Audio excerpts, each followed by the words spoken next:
What were your main takeaways, Sip, from what Jeep had to say in his press conference? Well, right away, I mean, we can address the kind of the development. One of the developments of camp is Gunnar Gatula. Gunnar Gatula, I got started hearing about it early last week, that Gunner's challenging Tree Babalade for the right tackle job. And I kind of was like, okay, I don't know.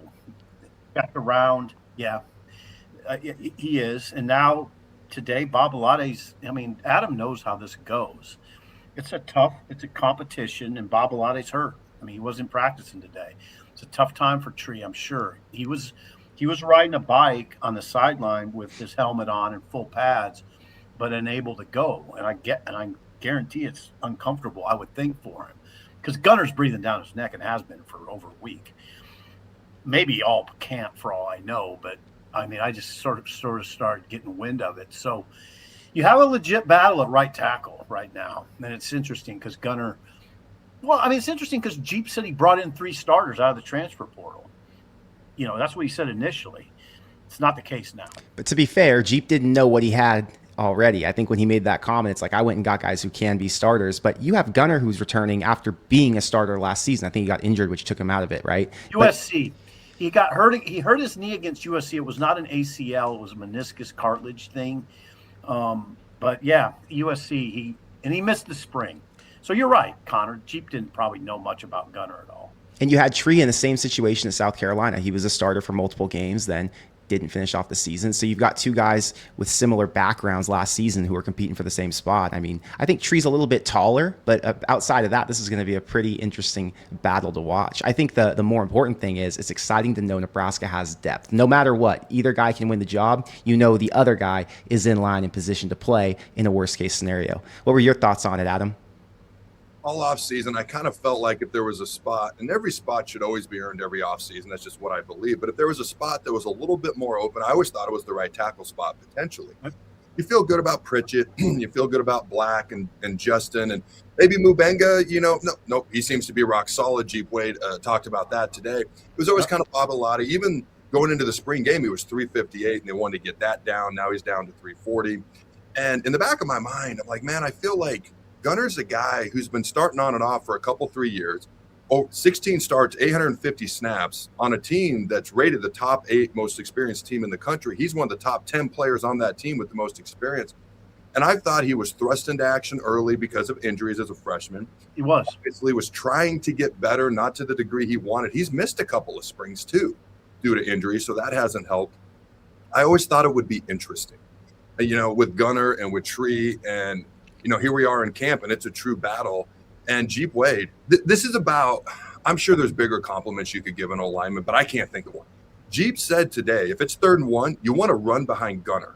What bigger compliment can you give an offensive lineman than that? Trust him. He trusts him, to get his mask across and get it done because he loves Nebraska.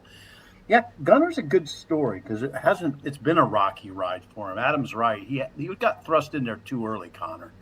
I'm not big on thrusting redshirt freshmen into the Big Ten. You're asking a lot of the kid, and he got steamrolled at times. If you watched the Michigan game, it was ugly.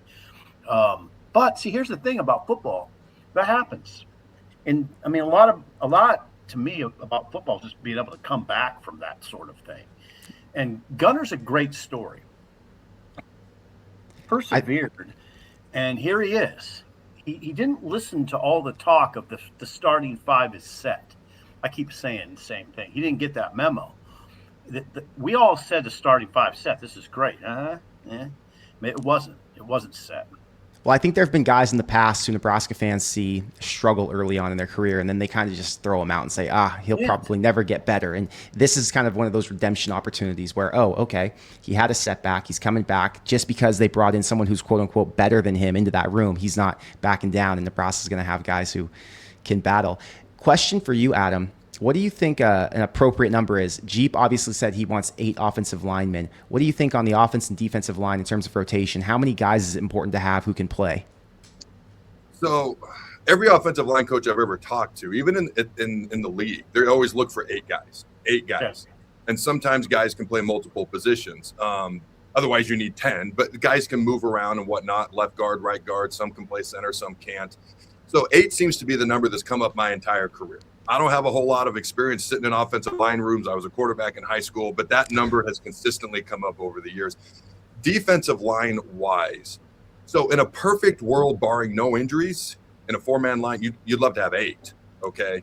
But in the Big Ten, especially on that interior, you might need an extra guy or two that can step up and play, if not just for a game or two, if somebody needs to come back from injury. So 8 to 9, 10 would be ideal, but 9 might be ideal. 4 on the edge, 5 on the interior. The more you have, the better, but I'm trying to be realistic with who can play and contribute. Yeah, I think about it because we were talking about with ending the season strong. You've got a game against Ohio State, a game against Iowa. If you're down a couple linemen, you got to make sure guys are ready to come and beat some of the best line players in the entire conference. So, yeah, and I don't know if you had to identify the 8. It's a little tricky because of what Jeep said today about Gibson Pyle. I asked him just, you guys, you don't always expect an answer when you ask this question. Who are some guys that are on the rising? Who has made a move in camp? A lot of the times the coach will sidestep that question and not want to identify one guy, but Jeep right off the bat said Gibson Pyle. Gibson Pyle, the sophomore from Houston. So then you think, is he one of those 8? You got we pretty much got the 6, right? You guys mentioned the names. And then you got the 6. Is Pyle 7? Where's Sam Sledge? Where's Tyler Knack? I don't know. I mean, I think they're in pretty good shape depth-wise, though. Yeah, to me, it would seem that they're going to have a good offensive line no matter what at this point. So, instilling confidence, fortunately. We got a couple super chats. This one from Betting Bandits. He says, with Anthony's issues, will we still have plus turnover? Thank you for the $2 super chat, Betting Bandits. What do you guys think about the turnover situation? Can Nebraska finish in the plus? I think we can definitely finish in the plus. I could be wrong on this number. I want to say we were minus 17 year one, and then it got underruled, then it got better, and then obviously we had the best turnover differential we've had in years this past season. You've still got to be able to threaten defenses vertically, either with the deep ball or with the the run game somehow. So we were taking care of the ball, but we weren't really threatening defenses and having to defend the big play. The last month of November, go watch those defenses. Now, part of that was a young, inexperienced quarterback. There was 8, 9 guys within 8, 9, 10 yards of the line of scrimmage. Like, they were not scared of getting beat over the top. As far as the turnovers, to me, that's about the X factor of the season. I feel good enough in the offensive line to say I feel like we're going to be decent there.